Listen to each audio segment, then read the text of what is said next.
Christian लोग enter नहीं करने चाहिए, मुझे बुरे लगते हैं लोग। और परमेश्वर तुझको ढूंढ रहा है और तुझको वो पुकार रहा है, तुझ पे दया कर रहा है। और पहले दिन की प्रार्थना के बाद मुझे समझ आ गई थी कि परमेश्वर है। मैं आपको पता क्यों कह रहा हूं? क्योंकि जब लोग मुझे देखते हैं उन्हें लगता है कि मैं आसमान से स्वर्गदूत उतरा हूं। उन्हें यह नहीं मालूम मेरी हिस्ट्री क्या है, मेरा बैकग्राउंड क्या है। मैं आपसे 10 गुना ज्यादा पापी था जब मैं परमेश्वर में आया हूं। अब परमेश्वर में मैं आ गया, मैंने उनका घर देख लिया, उसके बाद प्रार्थना करवाई। एक छोटी सी बाइबल, नया नियम उन्होंने नीले कलर का दिया, बोला पढ़ना। मैंने कहा ठीक है जी, ये पेपर ले लो, रोज 20 मिनट प्रार्थना करना। मैंने कहा 20 मिनट तो बहुत ज्यादा, 20 मिनट ठीक है, कोई बात नहीं। तेल मसा करके दे दिया, पानी मसा करके दे दिया, अच्छा इसको लगाना, ठीक है। और मेरे को जुआ खेलने की आदत थी, मैं पूल का चैंपियन था, पूल होता ना, और जब जुआ खेलना पूल में लड़कों के साथ, बैटिंग लगानी लड़कों के साथ। एक शाम मेरी लड़के के साथ लड़ाई हो गई वहां पे जुआ खेलते वक्त, जिसके साथ मेरा जुआ चल रहा था। और मेरा इतना उसके साथ फाइट हुई, मेरा मन किया कि मैंने वहां जाना ही नहीं। और उसी शाम को मेरे को फोन आया चर्च से, अच्छा हमने ना रोज जाया करना है 5 बजे के बाद, तू तैयार है आने के लिए? मैंने कहा हाँ ठीक है मैं आता हूं, क्योंकि मेरा इधर से मन टूट गया और मैं उधर जाने लग गया। फिर मैंने रोज शाम को चर्च जाना शुरू किया। सुनो मेरी बात, मैं कैसे बदला हूं मैं आपको बता रहा हूं। मैं एकदम से नहीं बदला हूं, मसीह में आने के बाद भी, तौबा करने के यानी पहली प्रार्थना होने के बाद भी कमियां मुझे छोड़ के नहीं गई। उसके बाद हमें बैप्टिज्म होता है, बपतिस्मा होता है, जिसमें आदमी डुबकी लेते हैं और उसके बाद परमेश्वर को आप सचमुच ग्रहण कर लेते हैं। प्रभु आपकी जिंदगी में आ जाता है, पवित्र आत्मा आपको भरता है, आपकी जिंदगी से इस तरह से परमेश्वर आपकी अगुवाई करता है। मैंने कहा हाँ ठीक है, वो कैसे लेना है? तब वो बपतिस्मे हर संडे नहीं होते थे, हर हफ्ते नहीं होते थे, 2-3 महीने बाद कहीं 25-30 इकट्ठे हो जाओ तो बपतिस्मा देते थे। मैंने कहा ठीक है मैं बपतिस्मा लेने के लिए तैयार हूं।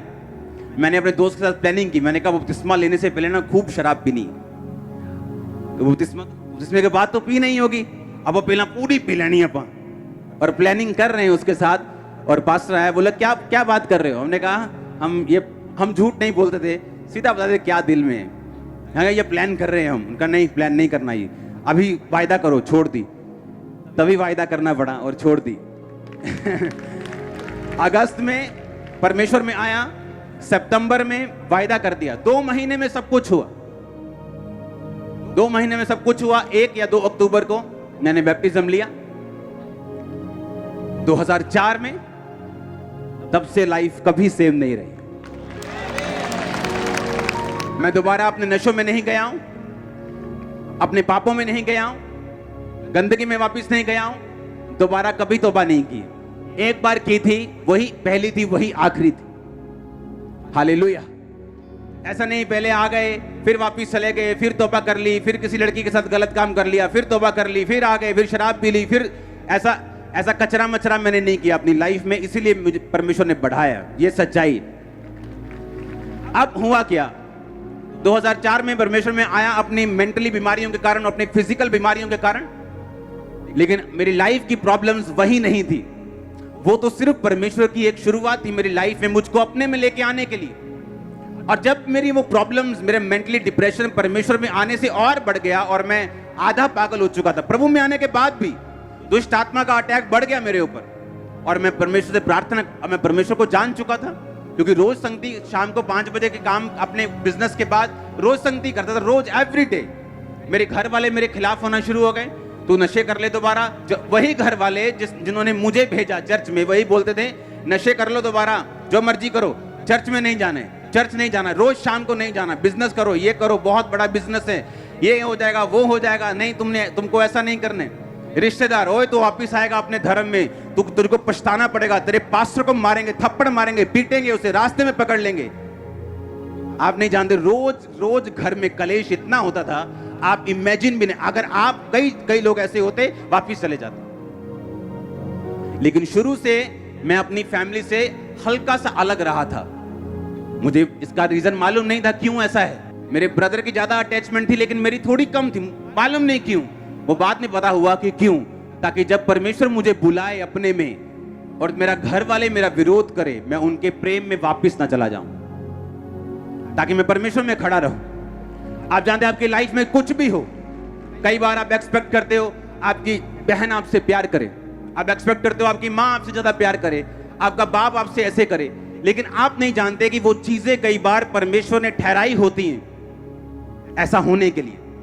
अगर ऐसा ना होता, अगर मेरी लाइफ में मेरी फैमिली से मैं बहुत ज्यादा अटैच्ड होता, तो इतना कलेश जब घर में रोज हो रहा था, शायद मैं वापस चला जाता। पर उस कलेश में वापस नहीं गया, रोज चर्च जाता रहा, रोज अपनी कमियां ढूंढता रहा। अच्छा ये कमी है, अच्छा ठीक है, फिल्मी गाने नहीं सुनने, अच्छा ठीक है, ये नहीं करना, ठीक है, वो नहीं करना, ठीक है, ये नहीं करना, ठीक है, इसमें बॉयफ्रेंड नहीं गर्लफ्रेंड नहीं होनी चाहिए, अच्छा ठीक है, इसमें गलत काम नहीं करना, ब्लू फिल्म नहीं देखनी, ये नहीं करना, वो नहीं करना, चोरी नहीं करना, ठीक है, सारा कुछ ठीक है। अच्छा जैसे जैसे मालूम होता गया वैसे वैसे मानता गया। बैप्टिज्म लिया, आई थिंक 3 महीने बाद ही बैप्टिज्म लेने के ले हैंड मैंने शुरू कर दिया था लोगों के ऊपर, लोगों पे प्रार्थना करनी मैंने शुरू कर दी थी। एक दिन एक अधरंगी आता है, वो बिल्कुल उसे उठा के लेके आए, और मैं भी बिल्कुल नया था, 3 महीने विश्वासी, उनको लेके आए मेरे सामने। छोटा सा चर्च था, उस पर प्रेयर हुई, मैंने देखा प्रेयर होते हुए अपनी आंखों के सामने। अगले दिन वो वापस आया, बोल रहा था, चल रहा था, कंप्लीट पूरा नहीं लेकिन चल रहा था। कल से जमीन आसमान का फर्क था एक दिन में। मेरे होश उड़ गए, मैंने पहली बार मिरेकल देखा अपनी लाइफ में लाइव। पहले तो मैं सिर्फ बातें सुन रहा था, मसीह बाइबल की बातें सुन रहा था या उनकी गवाही उनके मुंह से सुन रहा था, लेकिन ऐसा कुछ देखा नहीं था कि जो मुझे हिलाए, क्योंकि उस समय इतना इंटरनेट नहीं होता था, सिर्फ ब्रॉडबैंड होते थे BSNL के जो चलते थे। जब मेरी आंखों के सामने वो हील हुआ, मुझे विश्वास हुआ कि नहीं, अगर परमेश्वर इसको छू सकता है वो मुझे भी छू सकता है। परमेश्वर ने मुझे एक ही बात बोला कि तू सेवा कर, तो प्रार्थना कर, लोगों को समझा। इमेजिन करो तब मैंने बाइबल और परमेश्वर ने कैसे मुझे इस्तेमाल किया। और जब मसीह में 3 महीने हो गए, मेरे अटैक बढ़ गए, जिस अटैक से मैं आया था वो कम हो गया, लेकिन और अटैक बढ़ गए दुष्ट आत्मा के। उसकी वजह से मुझे क्या हुआ कि मुझे रोज बाइबल पढ़नी पड़ती थी, क्योंकि जैसे मैं बाइबल पढ़ता था अटैक कम होने शुरू हो जाते थे।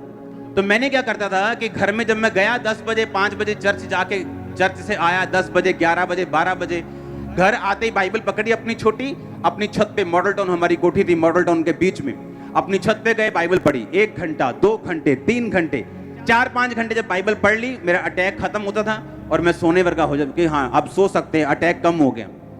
एवरी डे बाइबल मेरी एक दवाई थी, क्योंकि मैं दवाइयां खा चुका था, जलंधर के सारे बड़े डॉक्टर से दवाइयां खा चुका था, कोई असर नहीं, 1% भी नहीं। अब वो जब मैं बाइबल पढ़ता था मेरे अटैक दुष्ट आत्मा के कम होते थे, तो मुझे प्रैक्टिकली मालूम था कि वचन मेरे अटैक कम करता है। तो रोज इसी चक्कर में कि मेरे अटैक कम हो जाएं, बाइबल पढ़नी शुरू कर दी, रोज 6 घंटे 8 घंटे। हुआ क्या, 1 साल बाद, जब 1 साल मैंने बाइबल रोज 8-8 घंटे पढ़ ली, तब जब भी कोई बंदा चर्च में शाम को 5 बजे में जाता था, जब भी कोई बंदा अपनी मुसीबत लेके आता था, भाई साहब मुझे ये प्रॉब्लम है, अपने पास्टर को बोलना, पास्टर जी हमें ये प्रॉब्लम है। जैसे ही उसने प्रॉब्लम बोलनी, मैंने बाइबल से वचन निकाल लेना, क्योंकि बाइबल मुझे याद हो गई थी कौन सा वचन कहाँ लिखा है।